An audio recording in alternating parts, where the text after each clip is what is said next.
Cette Mazda dispose d'un des plus gros moteurs de la catégorie des berlines compactes. Ce moteur, il fait 2,5 litres de cylindrée. En fait, dans la catégorie, à part une Audi RS3, on ne voit pas moteur aussi gros. En fait, les rivales, elles disposent plutôt de petits moteurs downsizés. Si on prend par exemple la Peugeot 308, c'est un 1 litre de turbo qui concurrence cette voiture. Là, on n'a pas de turbo, on a donc un bon vieux moteur atmosphérique, mais bon vieux, ça ne signifie pas qu'il est dépassé techniquement, au contraire. C'est un moteur micro-hybride, il est plutôt bien optimisé pour consommer peu. D'ailleurs, on a constaté 5,5 litres au 100 km sur des petites départementales,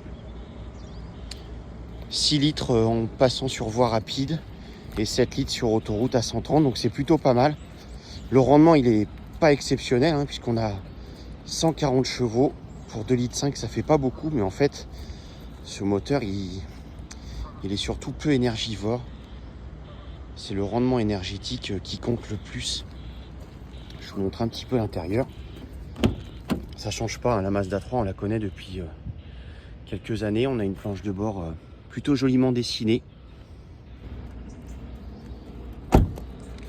Le gros inconvénient de cette voiture, c'est la visibilité de 3/4 arrière, parce qu'on a des montants hyper larges.